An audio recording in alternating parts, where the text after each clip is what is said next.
I remember that morning like it was yesterday. The sun was just peeking over the rooftops, birds chirping, everything seemingly perfect in my quiet little neighborhood. I was sipping my coffee, scrolling through emails, completely oblivious to the storm that was about to crash right onto my doorstep. It started with a weird feeling. You know that instinct, that little voice in the back of your head that says, something's not right? At first, I tried to ignore it. I chalked it up to too much late-night news or maybe a bad cup of coffee. But then I noticed it, a dark SUV parked across the street, windows tinted so dark I couldn't see inside. And it wasn't just parked there, it had been there all night. I peered through my blinds, trying not to be obvious, and saw two men sitting inside, just staring at my house. My first thought? Great, probably just some nosy neighbors who don't get enough drama in their lives. But something about the way they were watching made me uneasy. Too intense. Too deliberate. I shrugged it off, telling myself I was being paranoid. After all, my neighborhood had a reputation for being calm, quiet. Nothing ever happened here, at least nothing dangerous. And yet, the feeling lingered, gnawing at the back of my mind. Then came the knock. A sharp, deliberate knock on my door that made my heart jump. I froze for a second, coffee halfway to my mouth. That knock, it wasn't like the casual knocks I was used to. It was precise, commanding, almost military. I hesitated. Who would be knocking this early? I muttered to myself. I approached the door cautiously and peeked through the peephole. Two men stood there, both dressed in uniforms. They had badges pinned to their chests that reflected the morning sunlight, but something about them looked off. Too shiny, too fake. I couldn't put my finger on it, but my gut twisted. Before I could even open my mouth, one of them spoke. "Good morning, sir. We're here to ensure your compliance with HOA regulations." I blinked. HOA compliance? That was it. They didn't even introduce themselves properly, just jumped straight into whatever this was. Then things escalated. They weren't joking. They weren't there for a friendly chat. One of them reached into his coat and pulled out a gun. My stomach dropped. My hands went cold. My first thought was disbelief. Are they seriously pointing a gun at me over landscaping rules? It was surreal. The situation didn't make sense. I was staring at a man with a firearm telling me I was breaking rules I didn't even know existed and insisting that I step outside. My mind raced. Was this a robbery, a prank, or, God forbid, something worse? I stepped back, pretending to comply while my brain worked overtime. Stay calm, don't do anything stupid, document everything. I reminded myself. I reached for my phone, careful to keep my movements slow. If I panicked, if I made one wrong move, I wasn't sure I'd walk out alive. They pushed a little, trying to make me step outside. Their tone was sharp, almost commanding, like they expected blind obedience. I could feel my pulse hammering in my ears. My hands were trembling slightly, but I forced myself to breathe slowly. Even though fear was clawing at me, part of me couldn't help the disbelief creeping in. This is insane. HOA guys with a gun? Really? This is like something out of a bad action movie. But there was no laughing now. The danger was real, immediate.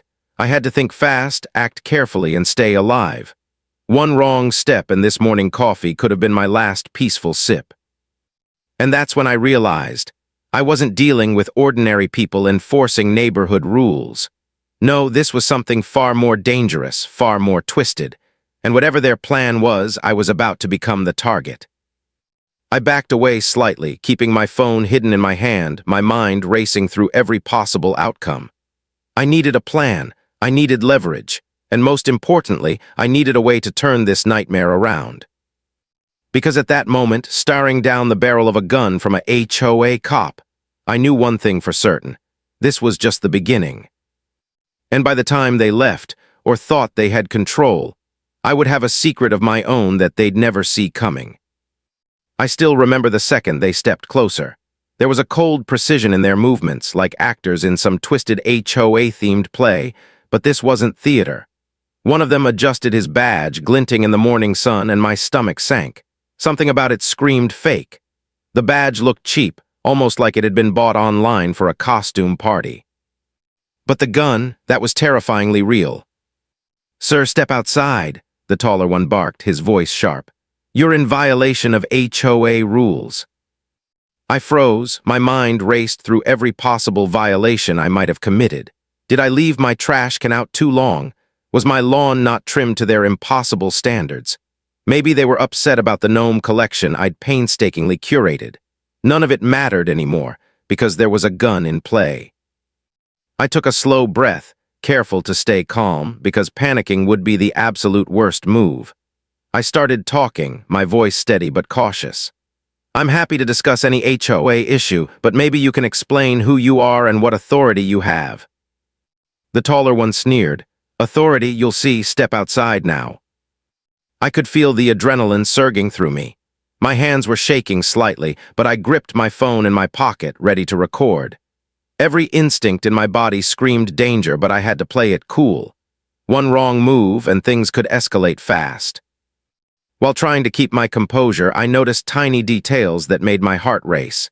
Their uniforms were slightly off, the wrong stitching, wrong badges, even the boots looked cheap. But the gun wasn't a prop, and they weren't joking. I decided to stall. Look, I'm happy to cooperate, but maybe you can step inside for a minute while we talk this through. It's safer for everyone. They didn't budge, their eyes narrowed, scanning the porch like a predator sizing up prey. My mind went into overdrive. I had to think of a way to get out of this without provoking them. And then a thought hit me. If they're this bold, maybe they aren't real cops. If they're fake, maybe I can turn this around. I kept talking, pretending to comply, all the while subtly pressing record on my phone.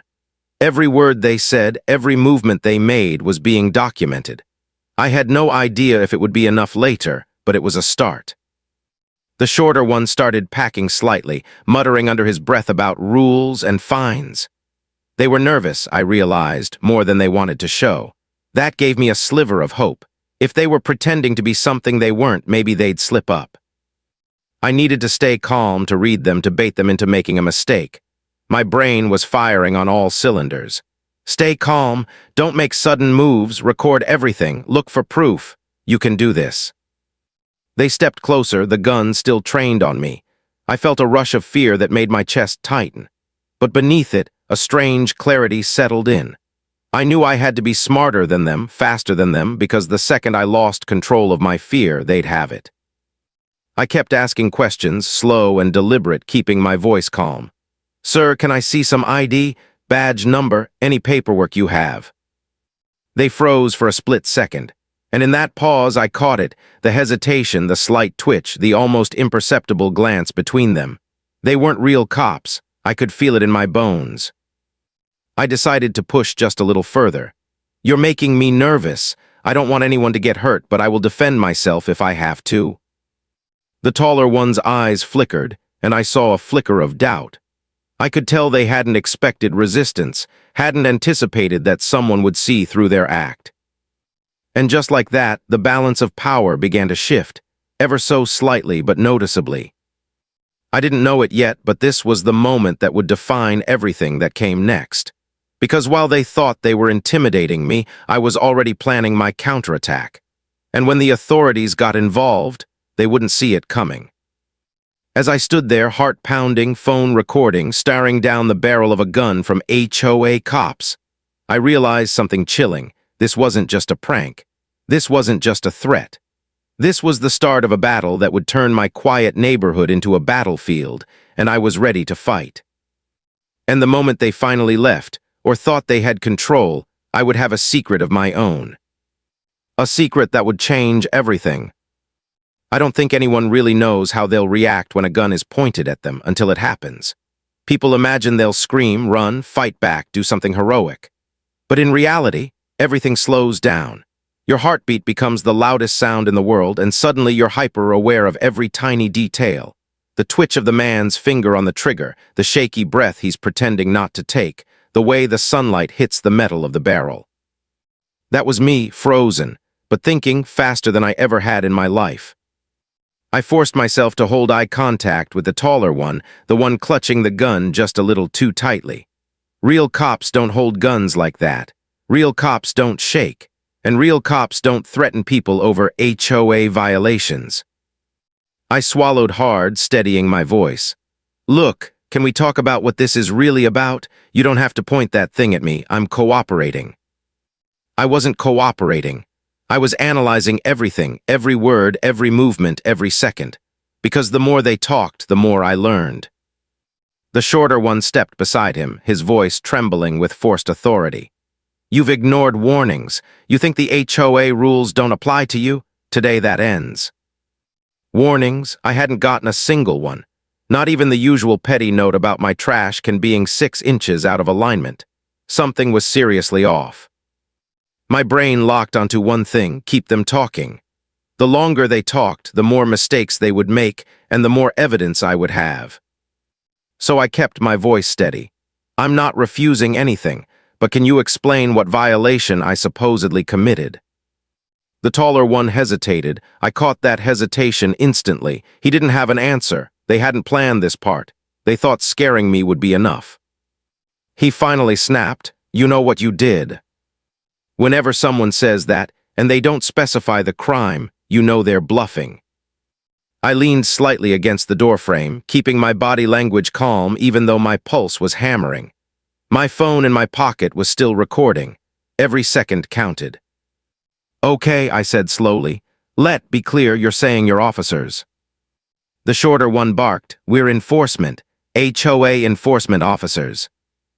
I almost laughed. Enforcement officers? That wasn't even a real thing, but I didn't laugh. I stayed focused. Their fake confidence was cracking, but the danger was still real.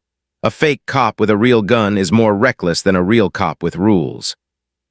I shifted slightly, pretending to adjust my footing, really just angling my body so the recording would pick up their faces more clearly. The taller one noticed and barked, "Don't move." "I'm not," I said slowly. "But you need to understand something. If you're official officers, you know this situation is irregular. And if you're not..." His eyes widened slightly, just a flicker, but I saw it. He wasn't expecting me to challenge him. "Bingo." I kept pushing, gentle but firm. "Look, why don't we call the HOA president? If I really broke rules, she'll confirm it, right?" Silence. The shorter one looked at the taller one. The taller one didn't respond. Now I knew they weren't here for rules. They weren't here for violations. They were here for something bigger, something they didn't want to say. The taller one stepped closer, too close. The barrel was nearly touching my chest now. "Stop talking and step outside," he growled. My heart pounded harder. This wasn't a bluff anymore. If I stepped outside, I knew exactly what could happen. I'd be isolated, vulnerable, maybe even taken somewhere else. I needed another tactic. So I acted scared. Not because I wasn't, believe me, I was, but because fear makes people overconfident, and overconfidence leads to mistakes. I widened my eyes a little, let my breath shake, and said quietly, okay, just don't hurt me." Their shoulders loosened. They thought they had me. That false sense of control washed over them like warm water. They lowered their guard ever so slightly. That was my opening. Because while they thought I was submitting, I was planning. Every second was a calculation. Every angle, every word, every movement had a purpose. I was buying time, collecting proof, observing their faces, memorizing their voices. I needed enough material to take them down later, and I wasn't going to let them walk away without leaving traces. I slowly stepped back from the doorway, pretending to decide whether to step outside. Their eyes followed me. Their hands tightened. Their posture stiffened. "Good, keep watching me. Don't look around. Don't notice what I'm doing." Because just then, the taller one said something he definitely shouldn't have. He muttered to the other, "We need to finish this fast before someone sees." Finish what fast? My blood ran cold. This wasn't random.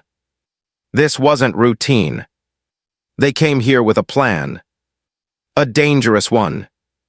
But they didn't know I was already unraveling it. And they had no idea that as soon as they left my porch, I was going to turn this entire situation into the biggest mistake of their lives. Because while they thought they had power, they were about to learn who they were really dealing with. Once they left, finally, after what felt like hours, the quiet that settled over my house was almost deafening.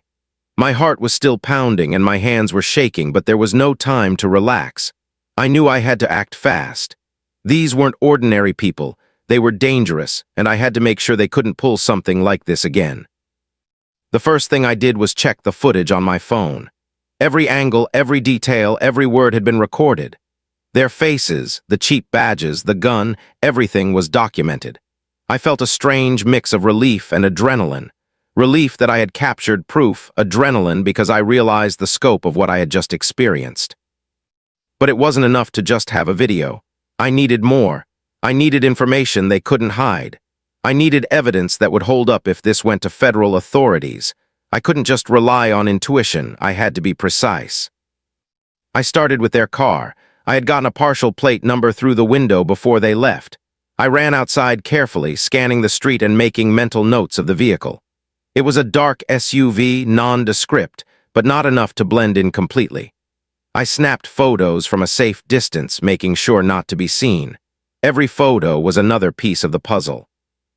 Then I went back inside and combed through my recordings. I noticed small details I hadn't paid attention to before. The shorter one had a distinct tattoo on his forearm, partially covered by the uniform sleeve. The taller one had a slight limp on his left leg. The way they spoke, the way they coordinated with each other, revealed their inexperience. Real cops don't stumble over commands like that. I made a mental checklist. Faces, voices, vehicle, uniforms, gun, suspicious behavior, their dialogue, and the timing of everything. Every detail mattered. I had to create a rock-solid case because if they thought they could intimidate me, they'd try again, or worse.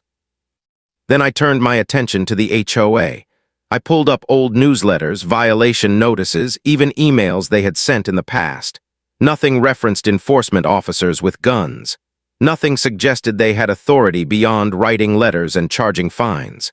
The pattern was clear. These people were operating outside the law. I called my lawyer, trying to sound calm even though my voice trembled slightly. I explained everything, every moment, every word, every detail. Their reaction was immediate. "This is serious," they said. "Impersonating law enforcement, pointing a gun, this isn't just a neighborhood dispute. You need to document everything and stay safe." I hung up and realized how vulnerable I still was. They could come back at any time, but I wasn't going to cower, not anymore. I decided to map out my property, noting cameras, windows, entrances, even blind spots. I set up extra recording devices to capture anyone approaching.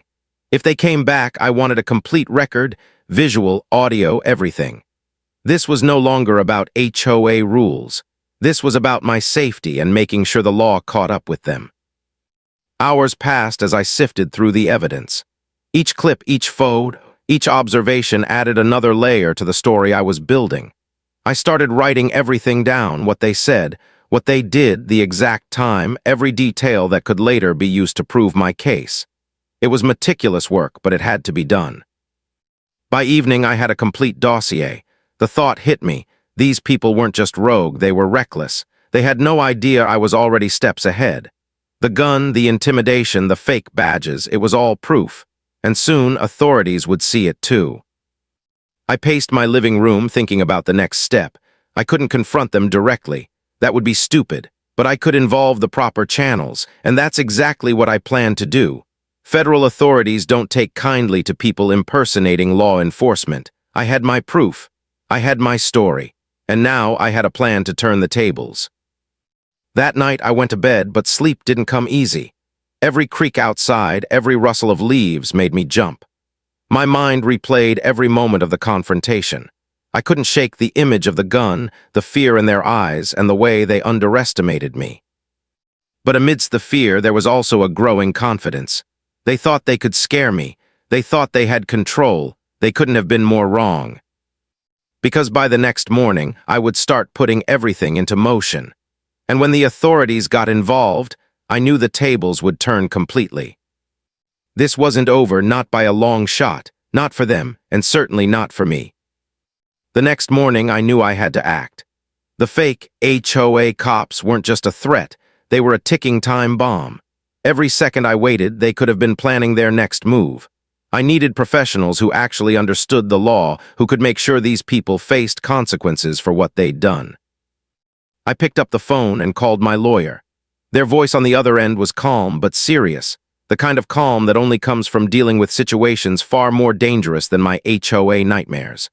I explained everything, every detail of the confrontation, the gun, the fake badges, the intimidation, the way they tried to make me step outside. I described it all as precisely as I could, and as I spoke, I could hear them processing the gravity of it. "This is very serious," they said slowly. "Pointing a firearm, impersonating law enforcement, that's federal jurisdiction. You've just stumbled into something much bigger than HOA rules. We're going to escalate this. Federal authorities will take it from here. But you need to stay safe and keep documenting everything." My pulse quickened. Federal authorities. That word alone made me realize how far this had escalated. These weren't just some rogue HOA enforcers anymore. They had crossed a line that could put them in serious trouble. And now I was about to watch the law catch up to them. I spent the rest of the morning compiling everything I had. The videos, the photos of the SUV, the badges, the timestamps, even notes about their dialogue and behavior. I labeled each piece of evidence carefully, creating a digital and physical dossier that left no room for doubt.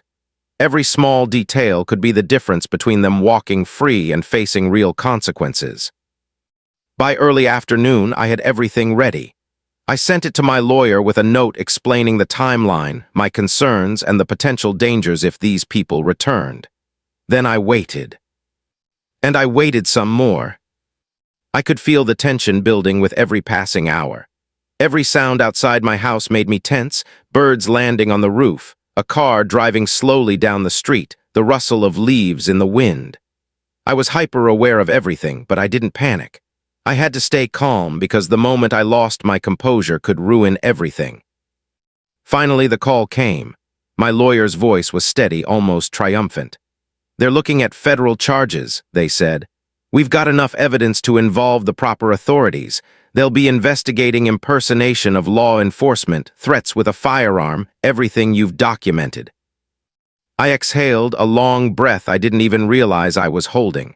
Relief washed over me, but there was no celebration. Not yet. This was just the beginning. They were about to see the full force of what happens when someone tries to intimidate me, and I had every intention of making sure it hit them where it hurt the most. I spent the next few days coordinating with my lawyer, providing additional details, answering questions, and staying vigilant. I couldn't risk another confrontation. Every moment was spent thinking strategically. How would the authorities approach them? How could I make sure nothing backfired? How could I ensure the fake HOA cops couldn't escape justice? Meanwhile, I kept a close eye on my property. Cameras were checked, angles adjusted, doors and windows monitored. I knew they might try something desperate once they realized I had gone over their heads. But I also knew that I had the upper hand now. For the first time since that terrifying morning, I felt a sense of control. Then late one afternoon, my phone buzzed with an email notification. It was from the federal agency assigned to my case. They were reviewing the evidence. They would be conducting interviews, confirming identities, and if everything checked out, executing warrants. I read it again, slowly. Warrants. Real federal warrants. A thrill ran through me. The people who had pointed a gun at me, who had tried to intimidate me into submission, were finally about to face the consequences. And the best part? I had every single step documented. There would be no way for them to weasel out of this. I sat back in my chair, trying to calm the adrenaline still surging through me. I couldn't celebrate yet, but I allowed myself a small, satisfied smile. They had made a huge mistake underestimating me.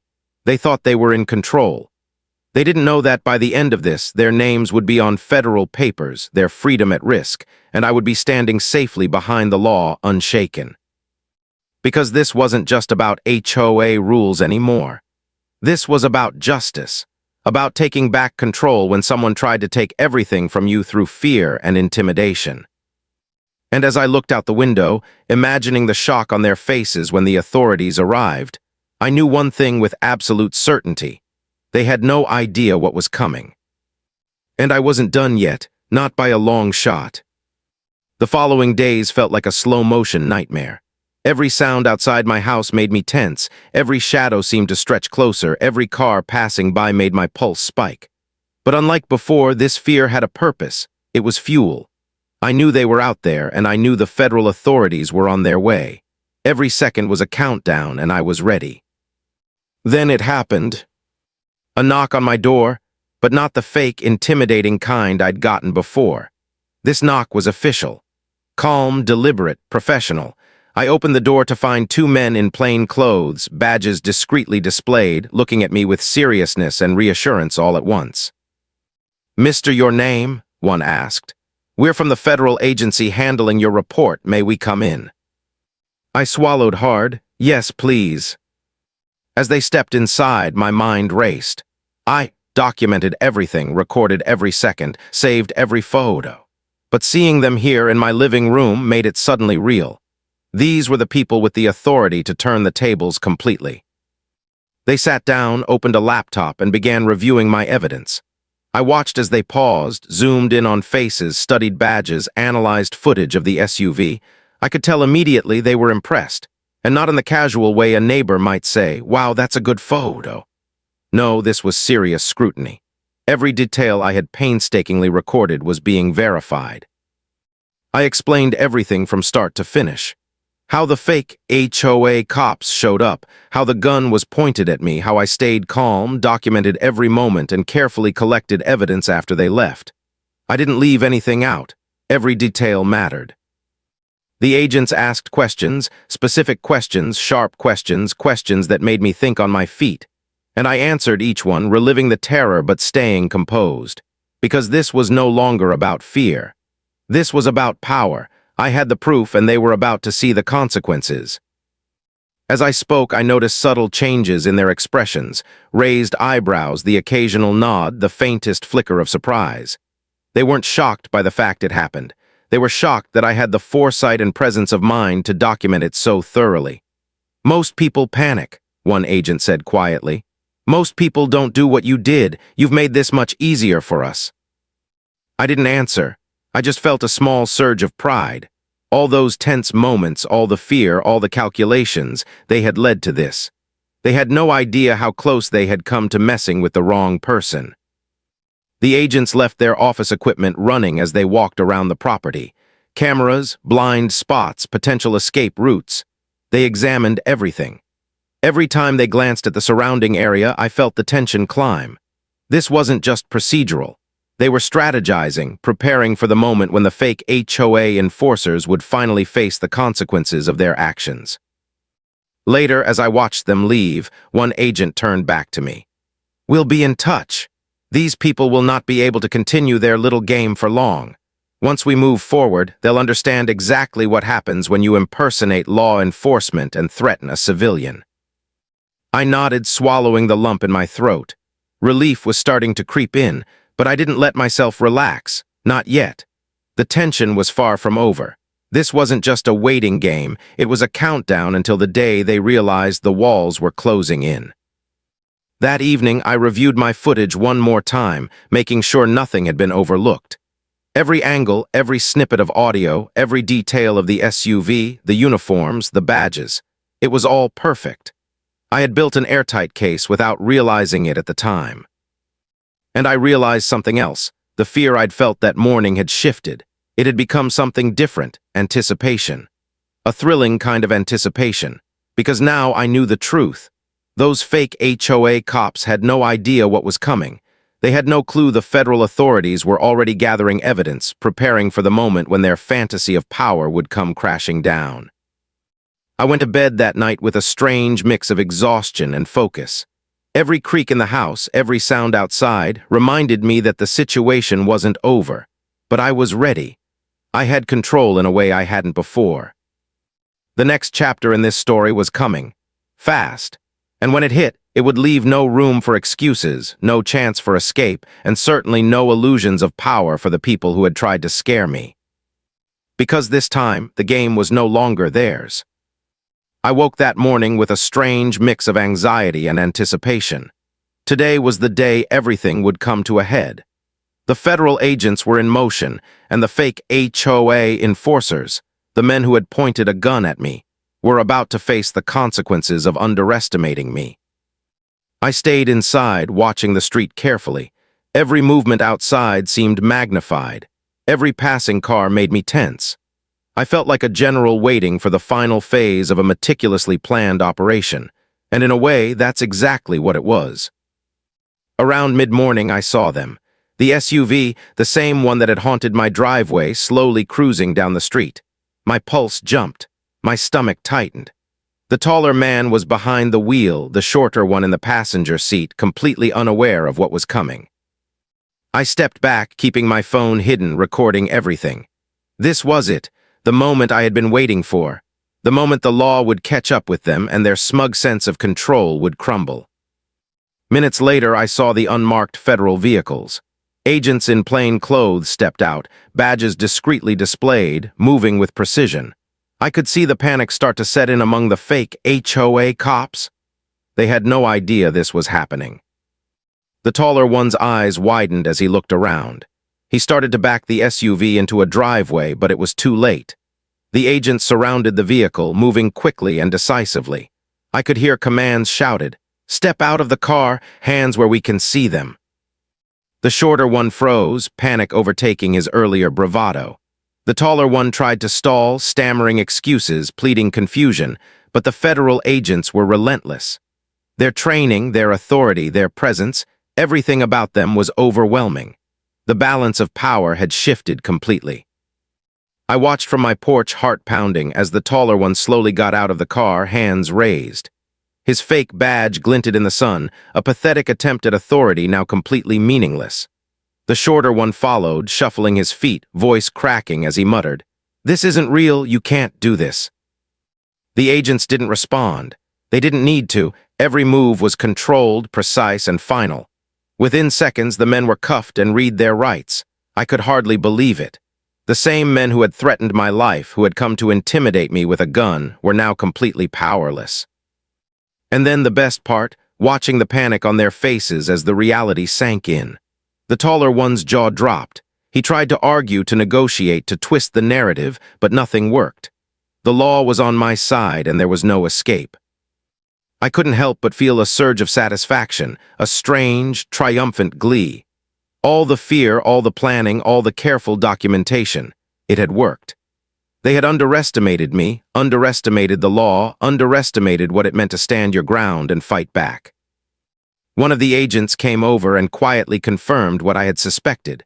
Federal warrants had been issued for impersonation of law enforcement, threatening a civilian with a firearm, and multiple other violations. Their little HOA operation was over, completely over. Even as the agents led them to the vehicles, I noticed something that made me smirk. The taller one's limp, which had been so subtle before, now looked ridiculous as he shuffled in cuffs. The shorter one's tattoo peeked out from under his sleeve, a permanent reminder of how recklessly they had tried to assert authority. I felt a strange sense of closure. For months, my life had been under threat. Every glance outside, every suspicious car, every knock at the door had been a reminder that someone had crossed the line. And now, justice had caught up to them. As the federal vehicles drove away, I stood on my porch, breathing in the crisp air, feeling the tension finally drain from my body. The neighborhood was quiet again. The threat was gone. And for the first time in what felt like forever, I felt completely safe in my own home. But I also knew something else. This was a lesson. A lesson to anyone who thinks they can intimidate people with fake authority. A lesson about the power of documentation, calm strategy, and not underestimating the person you think you can scare. And as I watched the last of the federal vehicles disappear down the street, I knew one thing with absolute certainty. They would never forget this day. Because this was the day they realized, you don't threaten someone with a gun when they know how to fight back. And you certainly don't do it when the law is already watching. The neighborhood was finally quiet. The kind of quiet that isn't just absence of noise, but the weight of relief pressing down on you.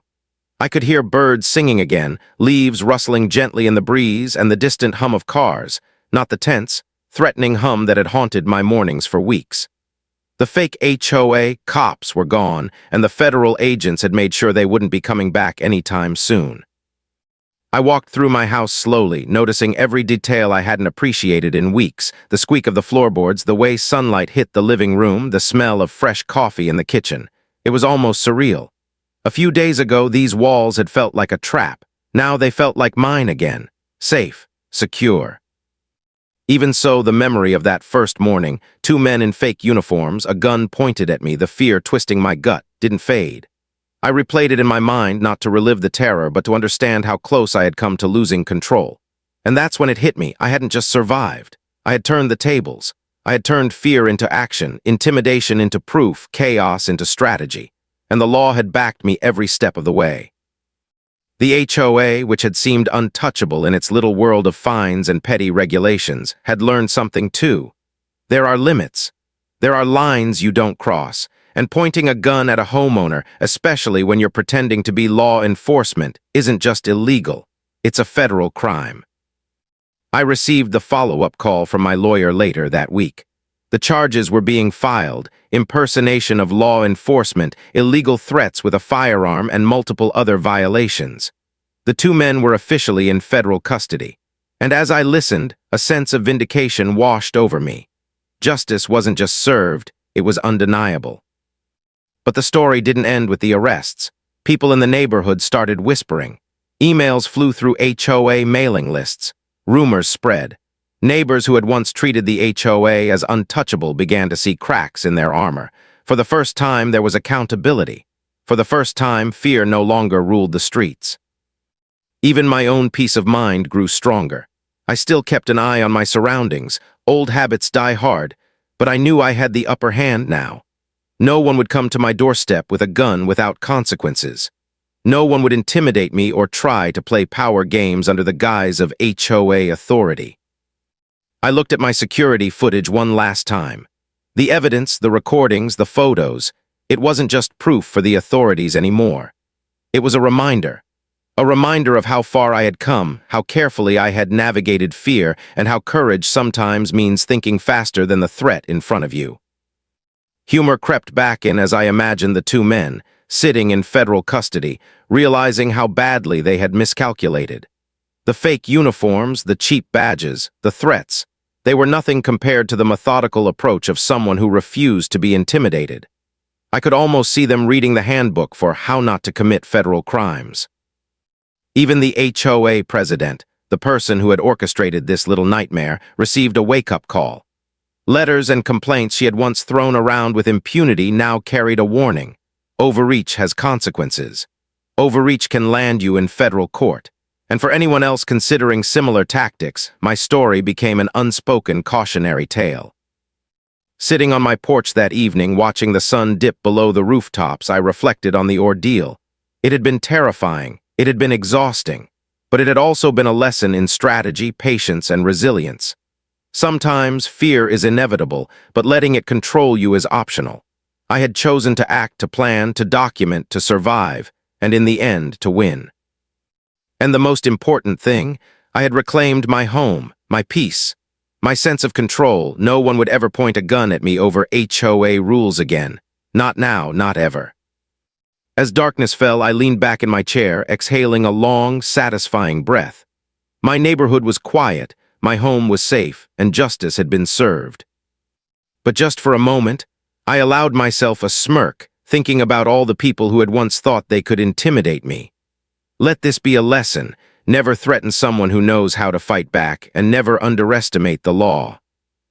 Because sometimes, the quietest street holds the strongest resistance. And in my little corner of the world, I had proved it.